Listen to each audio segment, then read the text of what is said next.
die Lampe hier. Super. Okay. Good morning. Good morning, everyone. It's 10 a.m. on Saturday, September 17th, 2022.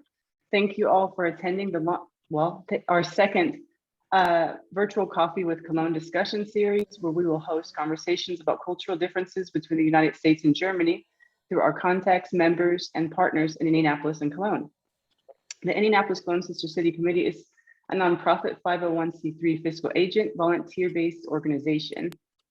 Our Indianapolis Cologne Sister City Committee mission is to connect people and places in Indianapolis and Cologne to create lasting cultural, educational, and economic impact through exchange. Today's discussion is entitled, What Can We Learn from the Fruits of Intercultural Communication in the US and Germany? Our invited guest is speaker Dr. Eva Maria Baecker. Thank you, Dr. Baecker, for your participation and expert insights. Our moderator is Hartwig Prusmann, the chair of Freundeskreis Köln, and my counterpart for the Indy Cologne Sister City Association. We thank our members, partners, sponsors, and attendees for their continued support. Please see our website at www.indycologne.org for more information on our programs and membership. Please see also www.freundeskreiskölnindy.de for more information on our counterparts and our partners in Cologne's program. We will start the talk shortly with Dr. Baecker that will last for 20 minutes, and all are welcome to ask questions and make comments after that time. We end our discussion at 10:45, 16:45 in Germany. Thank you all for your time. I want to pass the mic now to our moderator, Hartwig Prusmann, the chairman of Freundeskreis Cologne. Guten Tag, good morning, Hartwig. Ja, schönen guten Tag. Und bei uns ist schon Nachmittag. It's afternoon already here in Cologne. But I say hello to everybody involved, and I would thank you, Melissa, for organizing all of this. It has become a tradition in the meantime already. Thank you so much. But especially I would like to greet all our guests everywhere in Indy and here in Germany, in Cologne. And I would express my gratitude to you, Dr. Baecker, for taking time to be there for us. And it's just wonderful to have specifically this important topic. And this comes from my heart because I've been working in German-American youth exchange all my life long, and I know how important it is to understand cultural differences. And I understand that you have developed this extremely interesting approach to this topic, and thank you so much. And without any break, let's get into it. The chair is all you, the audience is yours. Thank you. Okay, thank you. Dankeschön. Also thank you, Hartwig and Melissa, for the invitation, and thank to everyone to come or to see this session on screen later. Yeah, let's speak about culture. In order to adapt successfully to a new culture, you need to make friends, and therefore you have to talk. Yeah, but cross-cultural small talk at first can be very, very tricky. So right at the beginning of an encounter, there can be many misunderstandings in a welcome round, for example. And yeah, the worst thing what can happen can be a broken off contact or cancelled project. Yes, and therefore we are sitting here. And so let's talk about communication. And I want to create this session interactive because we are online and not in a room. Let's to demonstrate this or to deal with this topic, I want to invite you for a brainstorming session. Also, please join me for a brainstorming session. So, are you ready for that? I hope so. You're ready. I will give you a term, and then please write into the chat field your idea of it, your association about it. What do you think? Yes, and before one warning, if you have had lunch, you might regret that decision by the end of the session. You will see why. So first, first think about a peach. A peach. Here, I have a peach here. Think about a peach and I will throw the peach to you. Ah, okay. What does it feel like to you? What does it smell like? Is it heavy or cold? So please write into the chat field what do you think about this peach? What are the characteristics of a peach?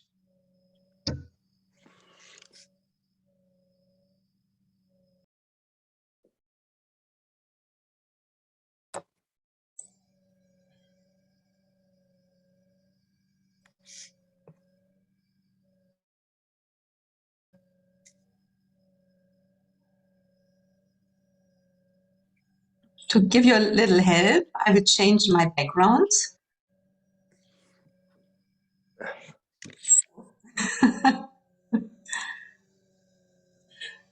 So a lot of peaches behind me. So I see a lot of examples coming in now. Peach are soft, cold, juicy, very fuzzy, sweet and juicy. Yes, and what more? I'm be sure that you know much more about peaches.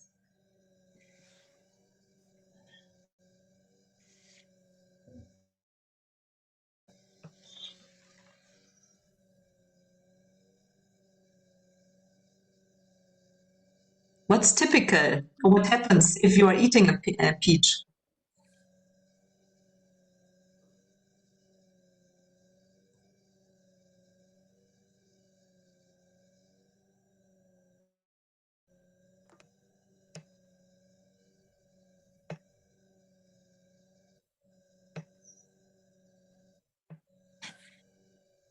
Now we come to the core. Fruits, they have large seeds inside. They're round, orange, and messy to eat, slightly sour. Okay. So we have talked a little bit about peaches or a peach, and so resist the temptation to take a nibble. And we go to the next fruit. What about the coconut? Or what about coconuts? Please write it into the chat field, and I will change my background, my backdrop again.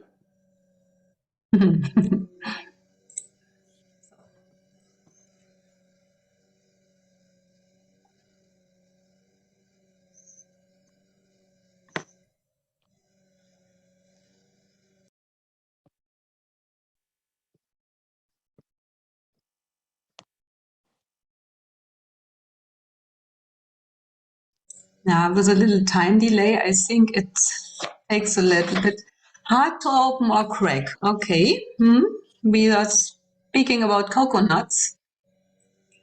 Don't think I'm not talking about culture or communication. We will come later on it. So what's about coconuts? Tropical fruits grow on certain palm trees. They are hard to crack open, but have a delicious fruit in the middle and water. Yes, very delicious. Okay. I think we let it so, we leave it so. Thank you for your participation. We have a lot of terms now and ideas now. And yeah, why I did this brainstorming with you, what do you think? You can speak or write it into the chat field, and after all, I will explain why. Why did I this brainstorming about fruits with you? We are talking about intercultural communication.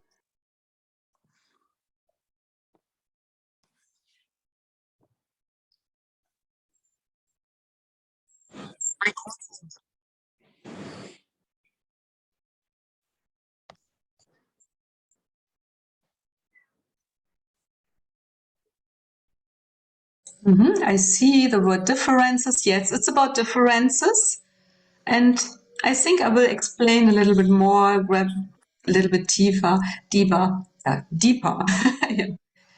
We maybe did this brainstorming to learn about our ideas of food and how we perceive it, hard and soft. Yes. Yes, you come. It's nearer.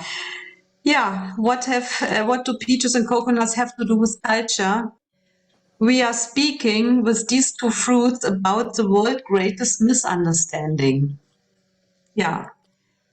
Let's have some insight into intercultural background. These two fruits are tools.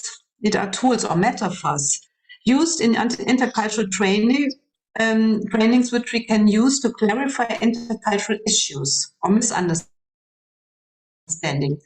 By reducing to the fundamental core or structure or cultural factors, we receive a certain help in orientation and structuring.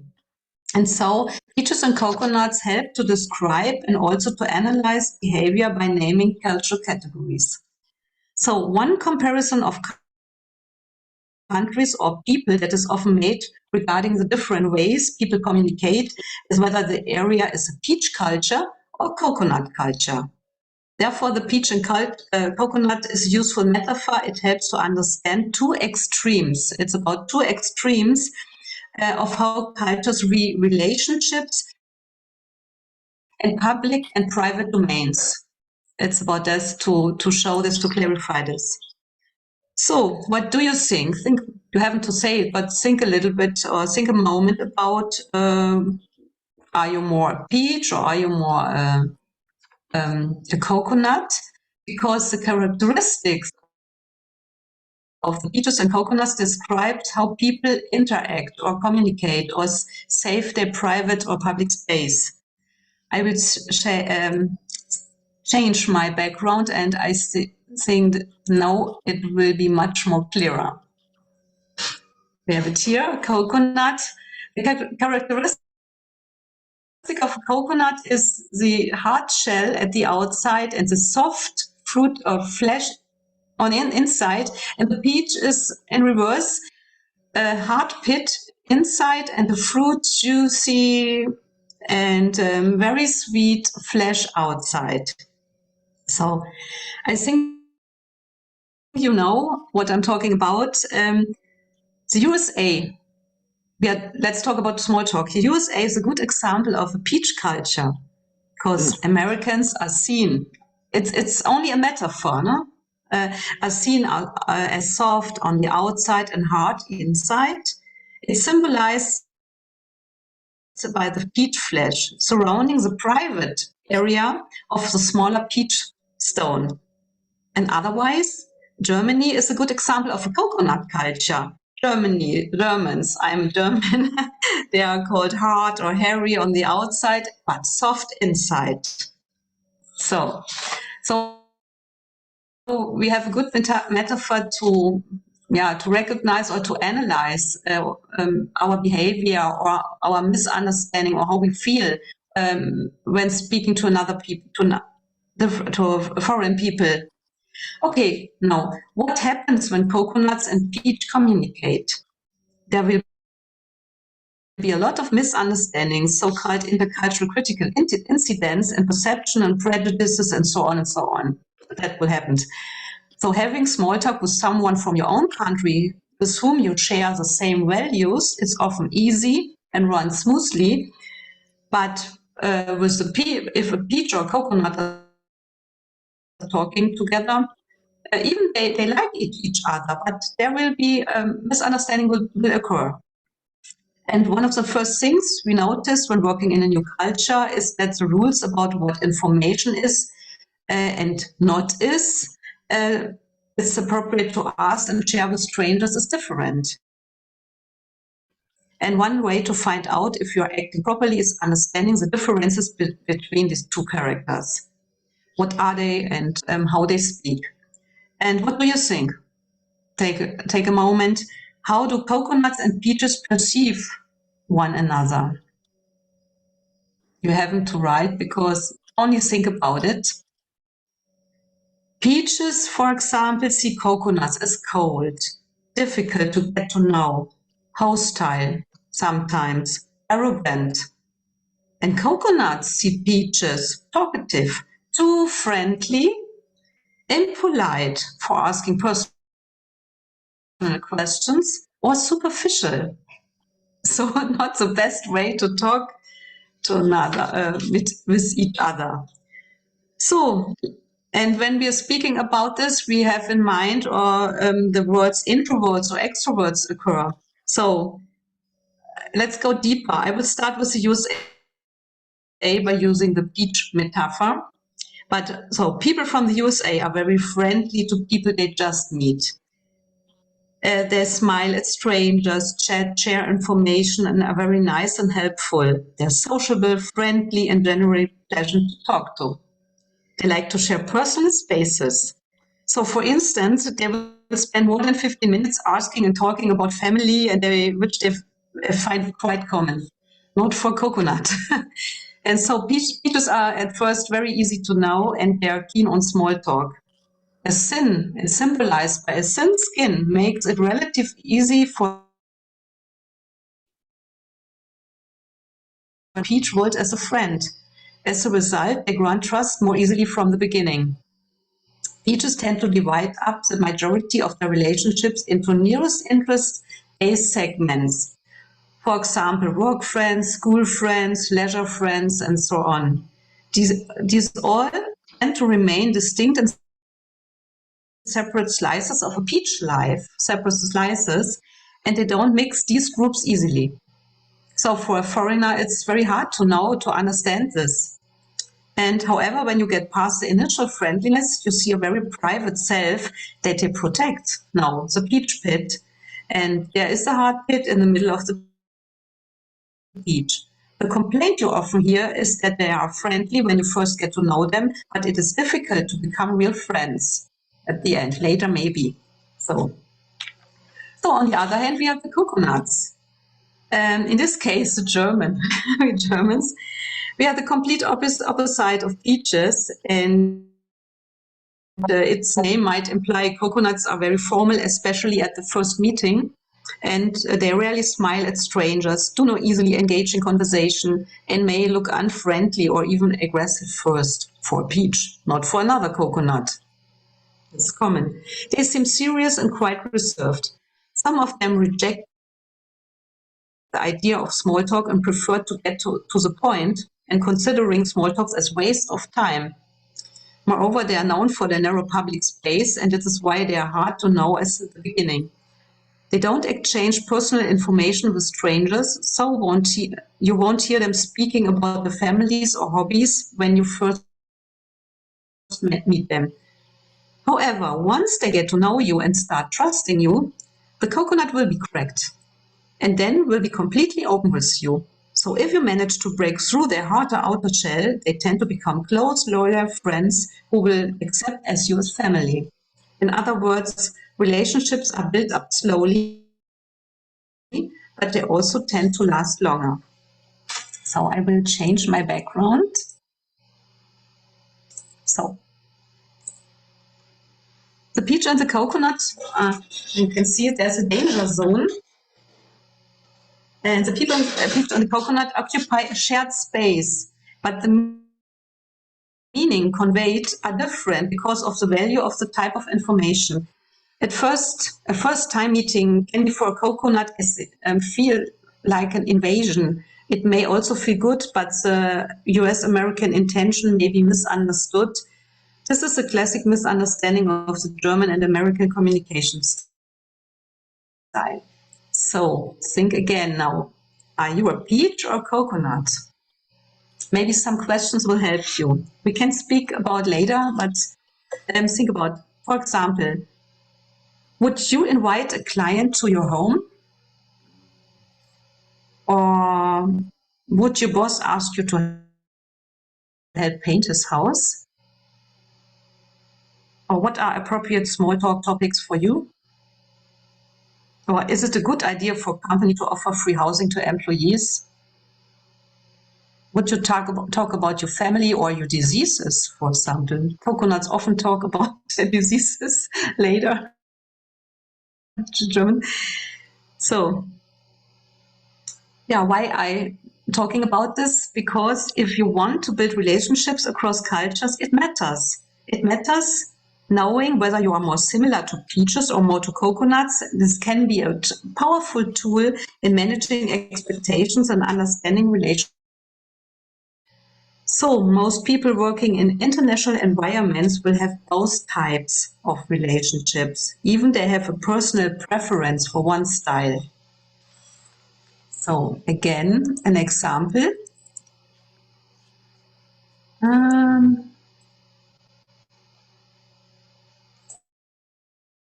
So my name is Peach, and there we go. It's just an example. The Peach is talking and talking and talking. So, and yeah. So what can we do?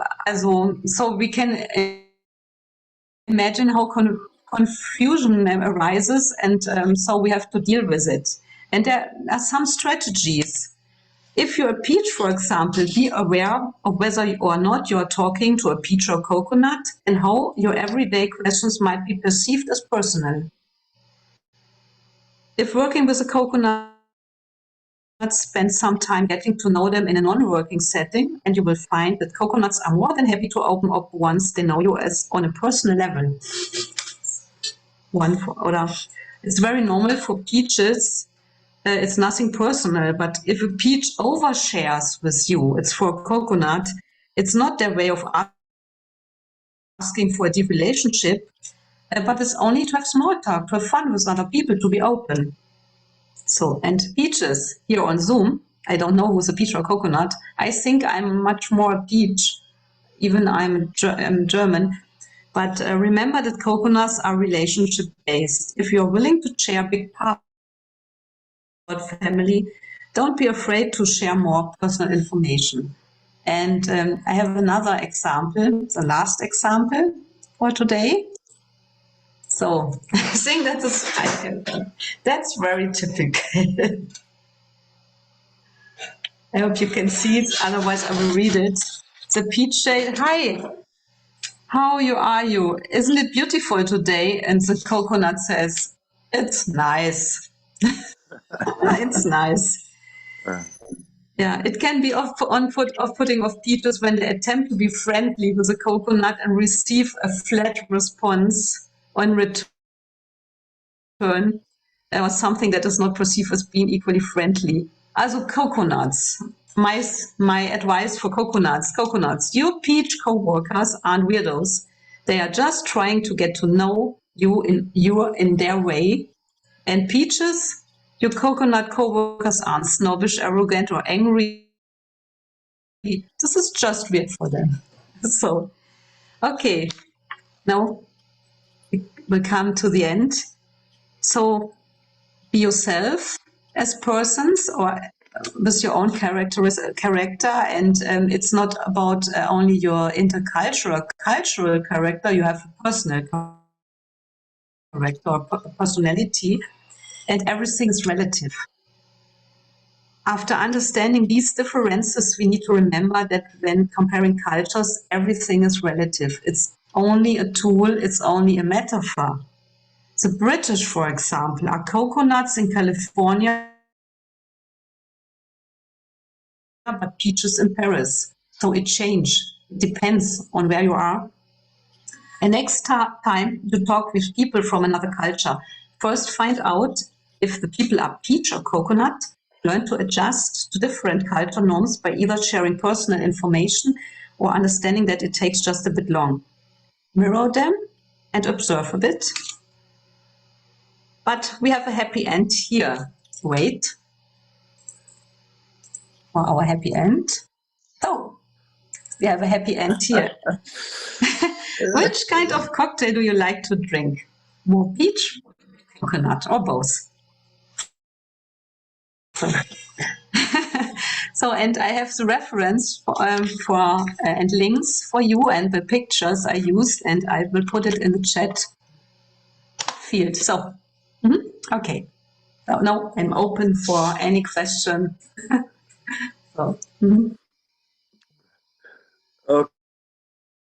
Okay, thank you so much, Eva Maria. That was a great lecture. and it was fun as well. Thank you so much. Okay, are there any questions already with our audience? Otherwise, I have an interesting question. How would you characterize New Yorkers? Are they coconuts? It depends. It depends. I think there's no false or right. It depends on their background. But I think on the first side, and for me, they seems at coconuts. And then if I zooming in, I would say they are peaches then. But on the first side, I would say they are coconuts. And the whole thing with coconuts and peaches, as I said, are metaphors. And the reason to be so or so is coming from your history and socialization of your family or your region. For example, the USA is a huge country. It's like a continent with large distances. So people can be more open, and Germany is a small country, and we had so many wars here. For example, the 30 Years War. I don't speak about the Second World War, the 30 Years World War. And German was divided into small districts, and so the peoples were living like in shells, in coconut shells, and so they trust each other, but they're insecure with foreign people, and they have to know you and to build up trust, and then they're friends for life. Right. Okay, other questions?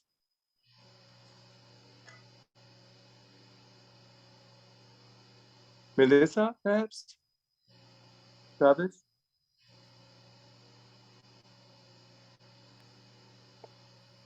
So then I have a question. Able to take part. I had two machines going at one time, and one of them got kicked off, so that's why I've not been. And I can't type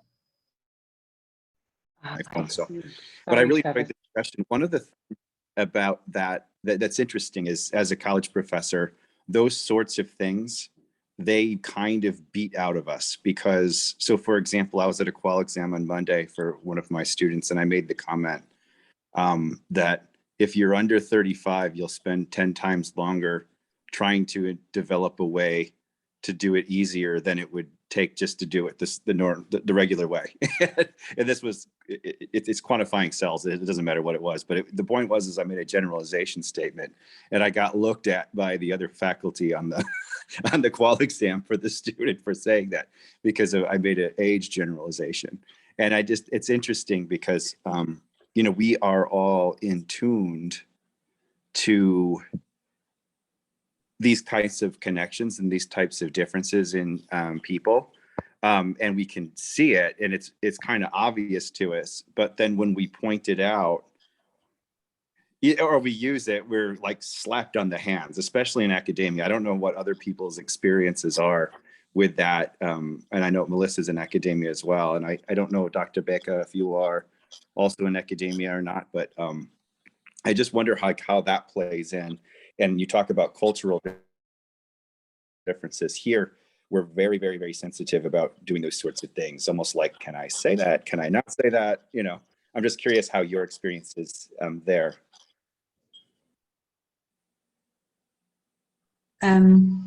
Yes, and the intercultural theory or discussion among academic people is very difficult at the moment. And because we have a debate of diversity, and we are changing cultural models.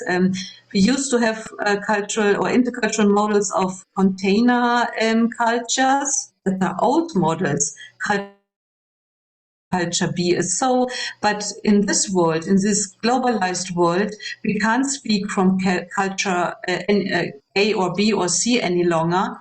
We have to differentiate the cultures, and newer theories like in Germany of Jürgen Bolten, he's speaking about fuzzy cultures. Cultures are melting, or because yeah, see myself. I'm born in Germany. I'm a German, but I'm working abroad. I work in Uganda, for example. I speak Spanish or English, and I'm listening to world music. I'm now a typical German, or what am I? I have more things in common with people from other countries than with my neighbors. So it's we can't speak culture A is so and so and culture B is so and so. But I like these models to use to give an idea. And it's not about a person. There's no person like a peach, or there's no person like a coconut. But it's yeah, you have something, a scaffold. You can start to analyze with this, and then you can grab deeper, because it's to show. I like the example with the pit or the core, because it shows you're talking and bump, there's the core, and the talk or the friendship stops. And this is about to show what is about the public or private space, where starts the private space. It's not only about communication, it's about space around me. And in German, the private space is very small, and in USA, it's not so. You can speak with foreign people at the traffic light, for example, on the street. In German, it's not so common. Right. Yeah, I definitely experienced that too. Yeah, there's definitely, yeah, they wouldn't say, just to clarify what I was asking, they wouldn't say you can't or you shouldn't characterize a personality.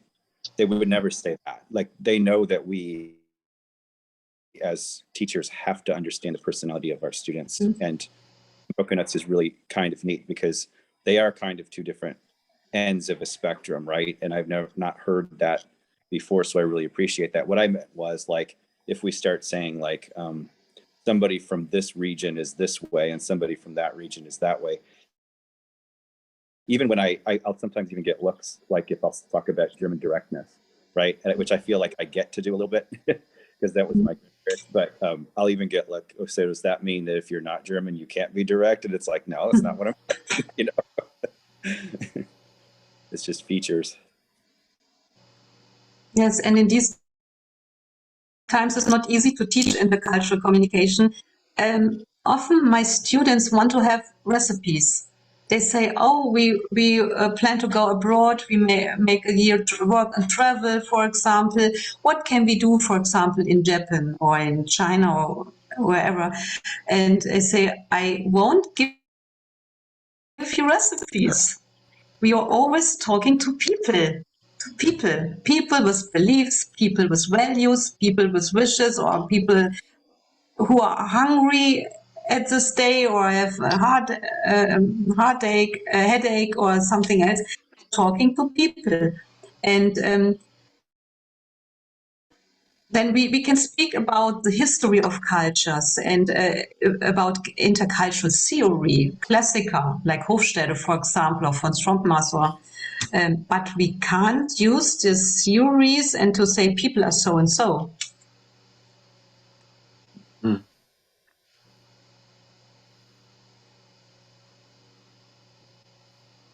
Okay, thank you. Melissa, you had a question, I think. Is that true? Melissa? I've just been writing down notes because I think it's so interesting, having lived also in Germany for so long, and what you were saying about relativity, because I feel like you can, the moment a German and American meet each other, they know these stereotypes already and they almost become them. But in the same way, if wanting to connect, if there's a desire or a motivation to, like through work or through friendship, then they'll show that other side or that core, they'll reveal it more. So I think that is interesting, the relativity, because Germans, when I moved there, used to tell me, things about myself as an American, and I always found it a little bit offensive. Like, but so you think because I'm American, I don't know friendship, or you think because I'm American, I'm superficial. And but then there's this understanding of why that exists too, because, you know, I was standing in line the other day as an American, right? And with my family who are American. And there were two people in front of me, and I heard one talking, and I knew he was German from his accent and from his stories. And they were going on, and I thought they must be best friends, is what I was thinking. And then someone said, "Bye, nice to meet you." And I said, "Oh my gosh, we didn't know each other," but they were talking so personally, you know, and this was in English, this was in America, and this was between a German and an American, you know, there, or a German living here. And I thought that was interesting. But one thing I wanted to ask about is, do you think that these characteristics are understood by the subject? Like, do you think we know that about ourselves? Like, do you think that we know we're peaches and coconuts? And then does knowing help us then connect? And the other thing I wanted to point out was what I've been noticing more and more in conversation is talks about people with disabilities or with special needs. They talk a lot now about people on the spectrum, and my students too will talk about it, like their mental state or their feelings. So they'll say, "Oh, that person is on the spectrum, which is why he comes across as not connecting, or he or she," you know. And I always think it's interesting nowadays because there's another layer of understanding that people have, not just culturally, but also that there's depths to individuals that go beyond cultural stereotypes. Yes. Yes. So, yeah. I mean, would you say would you say that is the same way that in Germany is it perceived within the culture that is much smaller, as you described, right? It's a smaller culture. They had all of this experience of the war, whereas Americans, it's a huge practical continent where sometimes when we meet each other, we don't really know where we're coming from, right? Do you think there's more of an understanding between the Germans, for instance, internally, that they're coconuts? Do you know what I mean? Internally. No. Your first question was if we know this. No, I don't think that people know this. No, these are only models, intercultural models for students or for companies. If, for example, a consultant is in a company, there are difficulties in a department. So the consultant will come and say, okay, what's happened in this department, and to make clear what happens and how the style of communication is. He would or she would use these metaphors for us, like the iceberg model, for example, to make things visible. It's only to have a tool to discuss with people or to shock people, say, hey, you are a peach. No, I'm not a peach, you are a peach. To shock people or to not to speak with them. But in daily life, no, we don't know this. We have our daily life, we have our friends. No, we don't know this. And no, it's to help. It's a tool for mediation, for example. Yeah. And that's what I think. Maybe the others here have another a different opinion. And your other questions was about people with disabilities. I think at the moment, and hopefully it goes further on, the trend is to be aware of these things. And I'm an online teacher. I live on the internet, to be aware of disabilities, to have to take part in online discussions or in online life. Also, words like digital divide, for example, or colorblind people, for example, that they can see internet pages. Years ago, no one cared about this. If people can have an online life, So it's about awareness and to make people to sensitize people about these. And so I think it's a good way. And for me, also that's my personal view. For me, it's intercultural communication or to build or develop intercultural competence, not to see the differences. For me, it's to see what we have in common with people from other culture, and then to strengthen the strengths and not to speak about the differences.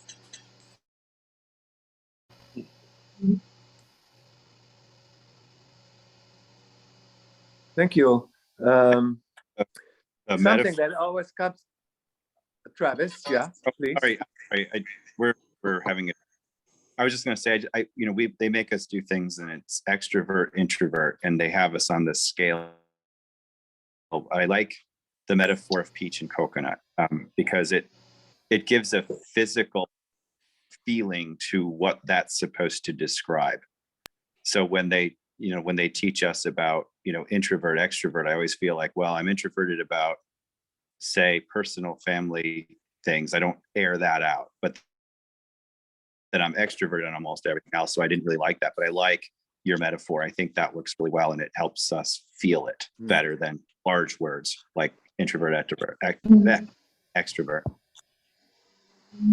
Thank you, Travis. And yeah, for me, it's very important to give solutions. And so I like happy ends, like to have a cocktail, no? To say, okay, here we have a cocktail and we can mix it and we can make the best of both, or what is the best of both worlds, and to see what we have in common. And that's for me very important, to point out the differences of people or cultures.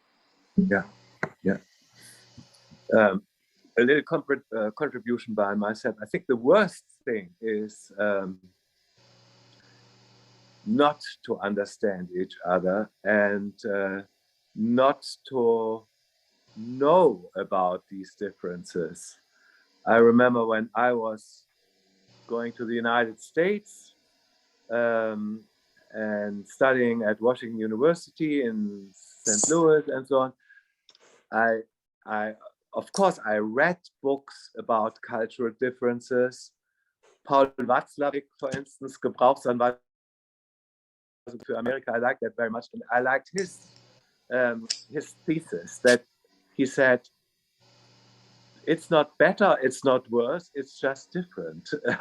And you are in the minority if you go to a foreign country, and it's better to adapt there and enjoy what you experience than to judge about it. Otherwise, you go crazy. And I think this, again, this metaphor is just excellent, peaches and coconuts. And the other thing is, even if you read a lot of things about cultural differences and you take online lectures and so on, you have to really live there for a while. It's even better to live there for a whole year to experience all these things and to make mistakes. By mistakes, I mean you misinterpret certain things. Like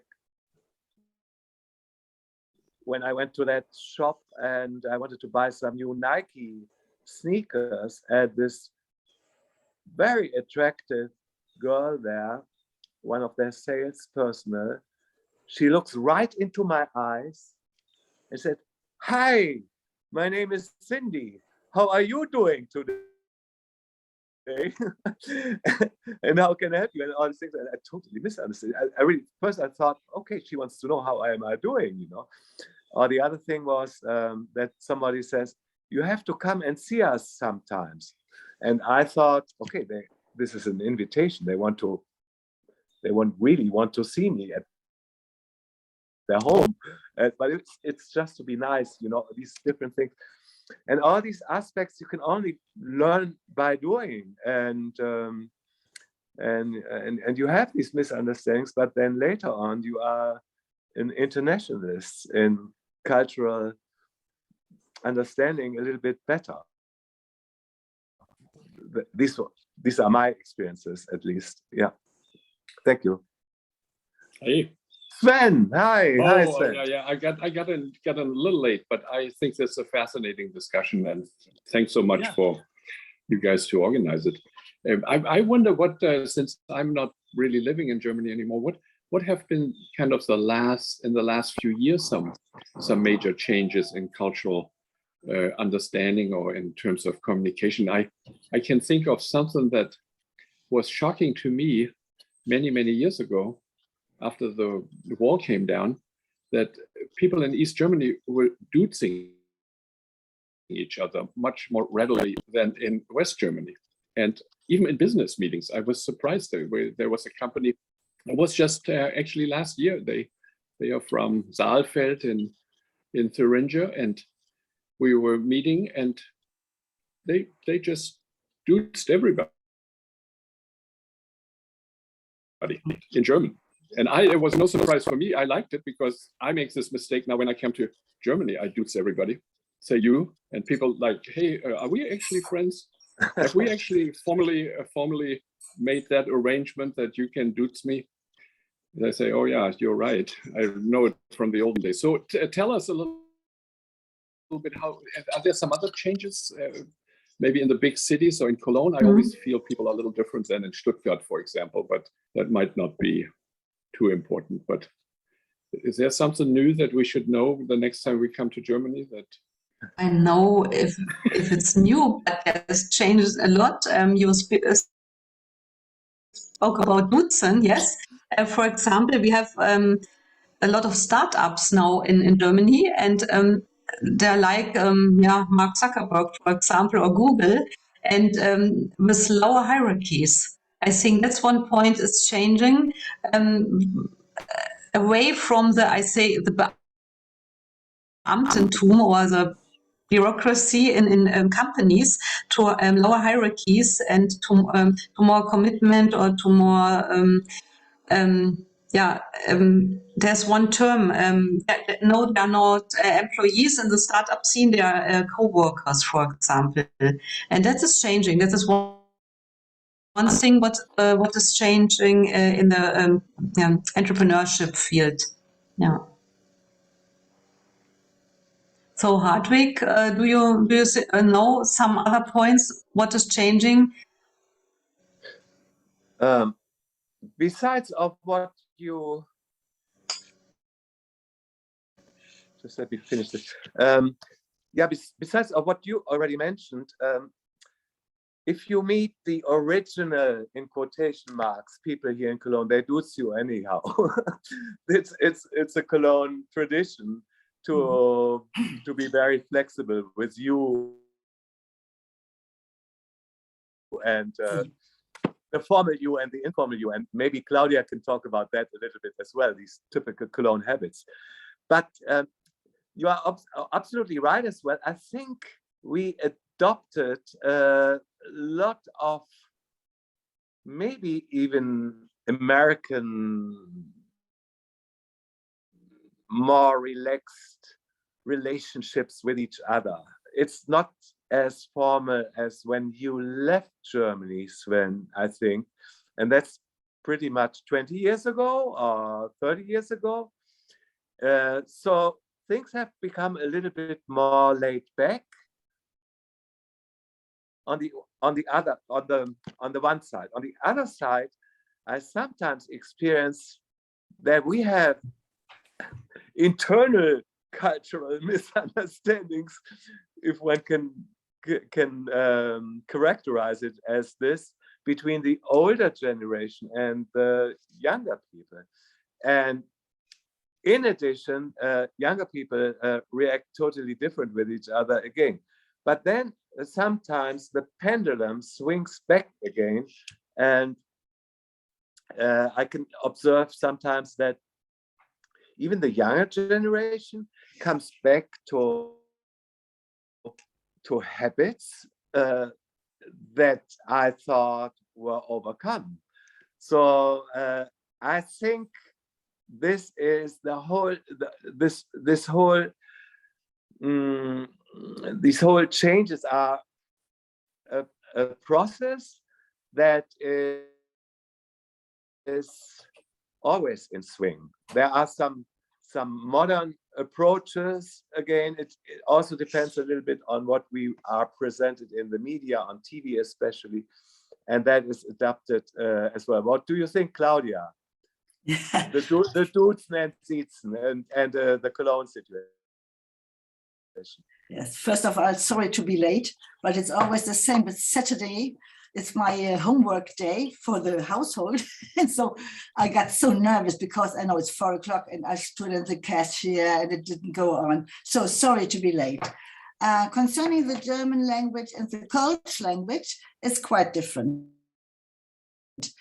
We don't have the Sie, the formal you, in our native language. It's always you, only you. But it doesn't mean that you are a friend if they use the Kölsch you. You can be foreigner as well, and it's only a kind of language, but it is misunderstood sometimes, because if foreigners come here, or people who are not from Cologne or who do not know the language, they say, oh, now he's my friend. But for us, it's not the friend. It's maybe, yeah, you know each other. But sometimes 2 days later, you meet the same person and you say, oh my God, who was it? What was his name? So it's not as formal. But concerning the young people, I think there is a big difference in the belonging to which class they belong. If they are poor or rich or middle class, the very rich people, they are so formal. I know a lot of them, and I don't estimate them. I don't like it, this way of living together, but they're very formal. You see it in the dresses, you see it in the handbags, you see it in the shoes, you see it everywhere, not only in the house and in the furniture. And that's, they are very formal. They are a bit like,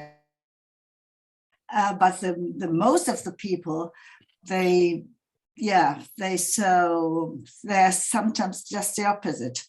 If you look at the people in the street, and then you think they are in the jogging suits and outfits, I think that's not really good for the society.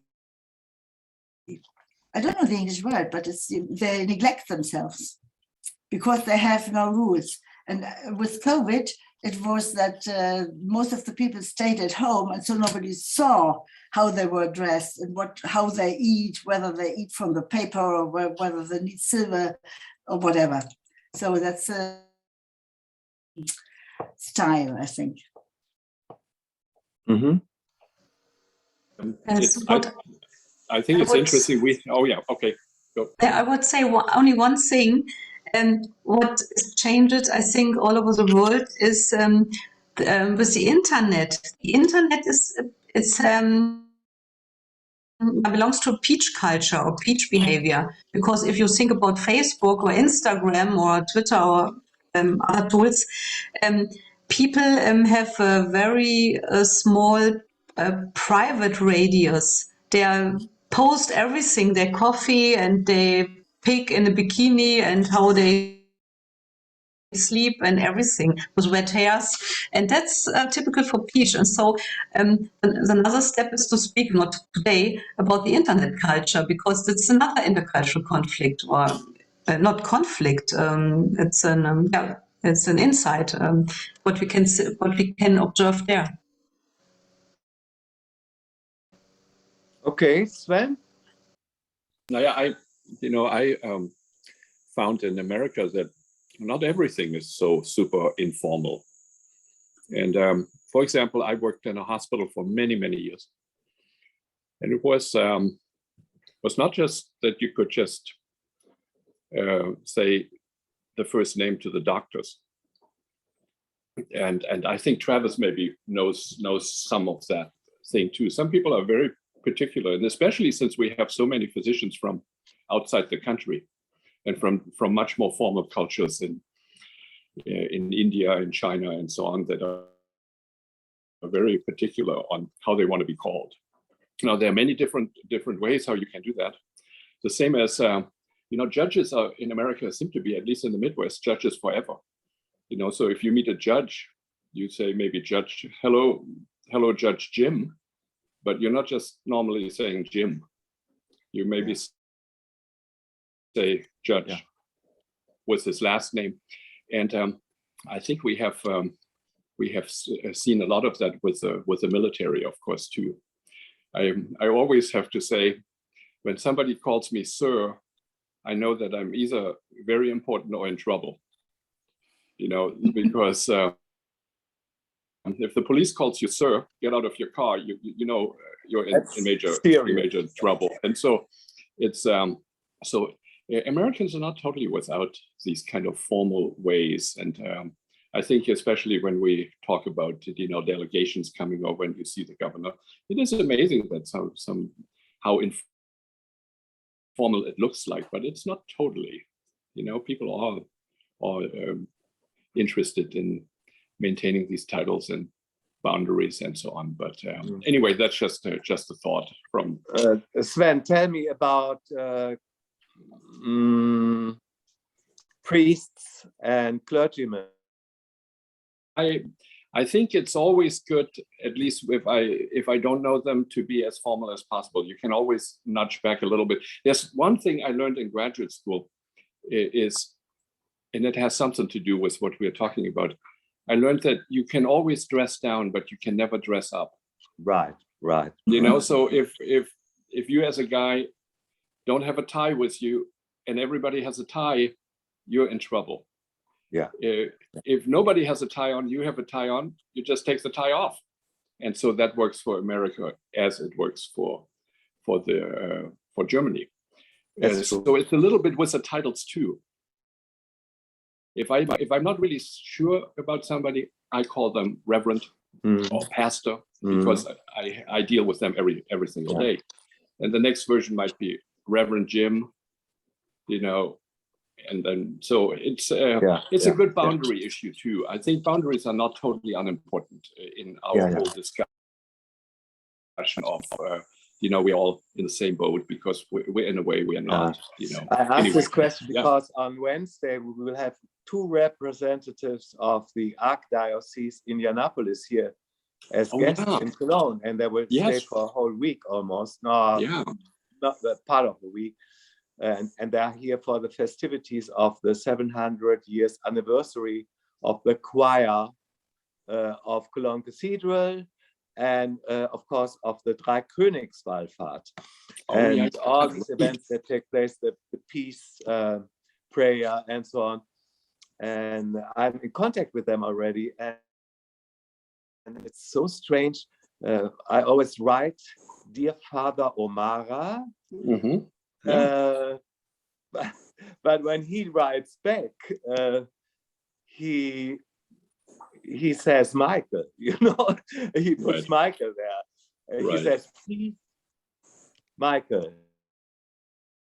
And I told him, and he always addresses me as Dear Mr. Brüssmann, and I offered him the informal you. I offered, please call me Hartwig, but he won't do that. He keeps with Mr. Brüssmann. I'm absolutely confused when I pick them up at the airport. What should I say? Oh, yeah, Eminence. I would stick. I think you probably are right. You probably will do what you're already doing in the letters, and then you may be let up by day 2. I let him offer. I let him offer him to call him Michael or whatever. Right. So I'm very careful with that. Thank you. I think there's some differences. I think, at least in my mind, in the Catholic Church versus to some of the other denominations.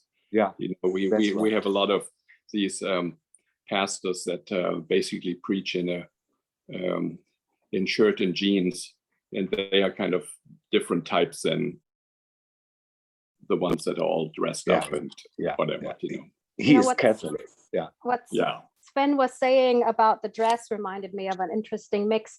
At my library in Indiana, I addressed my director by her first name, and everyone by their first name, but we were not allowed to wear blue jeans. Dress had to be just a tick more business casual. Blue jeans were allowed on special occasions, like on a football day. And yet in Cologne, I would never address my director by her first name. Never. No one does. but you can wear blue jeans all the time, you know. So Yeah. It's That's an interesting point. These blue jeans seem to be a much more of business attire in Germany than in the United States. Yeah, and I find it they're interesting. much more expensive in Germany. Yeah, good ones. But there's one question I wanted to ask also Dr. Eva Maria Baecker. Listen to me and the titles. Dr. Eva Maria Baecker. And say Eva. Yeah, Eva. Eva. And then we can conclude the recording. I was just looking on reactions, and we have a peach reaction, but no coconut reaction on Zoom. So I was thinking that's interesting, right? It's maybe harder to draw. But do you think, would you recommend, I suppose, to people, you know, whether it's business or personal, to lean in to these stereotypes, to be able to identify yourself as something, or would you say that we should be adaptable and flexible when it comes to intercultural communication? I would recommend to be or to stay open. And I would recommend only to use this if there are misunderstandings and you have a meeting, or you have a meeting about critical incidents, and then you grab your tools and say, okay, see, here are the tools, and this there are different communication styles, or there are different models, and then to discuss this. But in normal work life, I recommend to be open, but I would say it's really, really important to speak about things. If you don't understand anything or some points, ask the other. Ask and speak about it. Say, oh, I don't understand. Why are you so flat today, for example? Or why I speak about my family and you say, hi. What happened?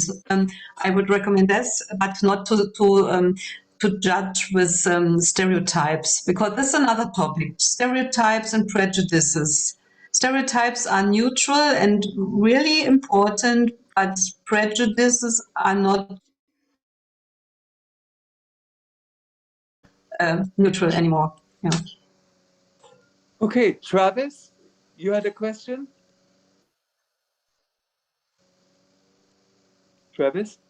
Yeah, I had to unmute. Yeah, I was just going to expand upon, we kind of moved on from the point, but to regional as well, to I guess, ironically go against my point earlier, but in Madison, where I spent 20 years, it's very dressed down and very informal. And we always called our professors by their first name, always. In Indianapolis, it's just kind of strange, because in a lot of ways it's less, Madison has always been said to be the city where the cab drivers have PhDs.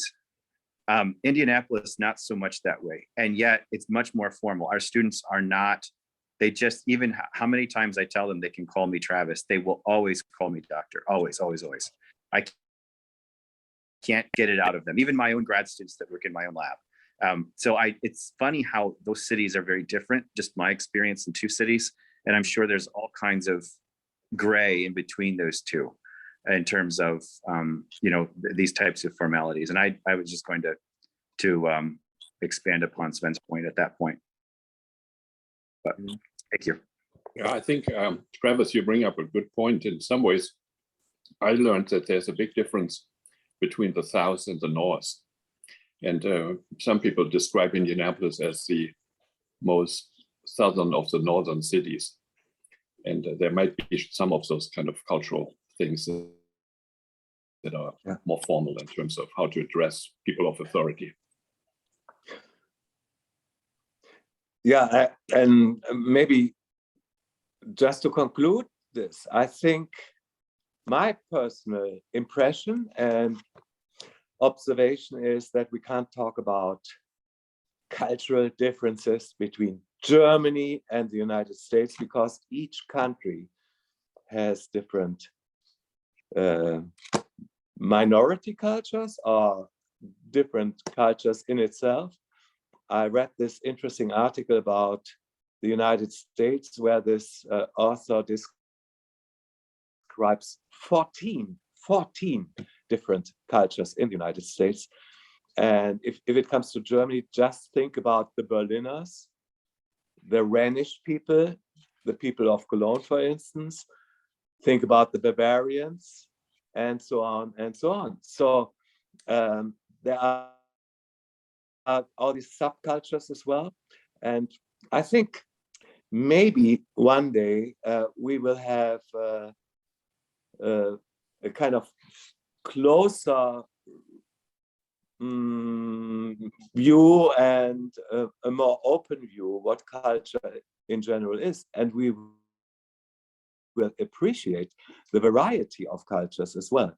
But as far as I can tell now, I think of different cultures as an enrichment as well. Like we have different customs, like we have different styles of music, different languages, and so on. It's still an enrichment for all of us on this planet, and we should even try to save different parts of the different things that we have here for future generations, if I'm not wrong. Yes, I think this was a wonderful meeting, and thanks again to everybody who participated. I see we have 8 guests at the moment, 8 participants. Thank you so much, everybody. If there is if there aren't any more questions, I hand it back to Melissa. Any more questions at the moment? This seems not to be the case. So thank you again, and a special thank you to Eva Maria. I do's you because we know each other already, and I'm very happy to announce that we will have another meeting like this one in October, and a very interesting guest. It's a representative of the Turkish-German community here in Cologne. I had a personal talk already with him, the former manager at the Ford company here. And he will talk about the situation of Turkish-German people here in Cologne and in Germany in general. That will be an interesting experience again. He has been in the United States already several times, of course. He speaks English, and I'm looking forward to the next event. Melissa? Yeah, thank you. Thank you so much, Eva, for your presentation, for your insights. I like this a lot. I'm going to use this. I'm going to apply this directly today in conversation. And thank you, Hartwig, for inviting Eva and for helping find our guest speakers in Cologne. If anyone wants to be a guest speaker, please talk to us. Thanks for listening and attending our Coffee with Cologne virtual discussion. Our next discussion is with Ugur Turkus, scheduled for Saturday, October 15th at 10 a.m. So please look for my link and invite, and please register. Email me at melissa.m.hobson@gmail.com for more information. And thank you for joining the Indie Cologne Sister City Committee Coffee with Cologne discussion series. Thank you. Okay, thank you for inviting. And I have to leave now because I have a guest from Chile, and he's giving a musician, and he's giving a concert now, and we have to hurry to the Südstadt. He's ready for stage now, and I think he's very nervous. Yeah. So have fun. Okay. Enjoy. Yeah. Okay. Bye. Thank you very much. Alles Gute und viele Grüße nach Indie. Ciao. Ciao.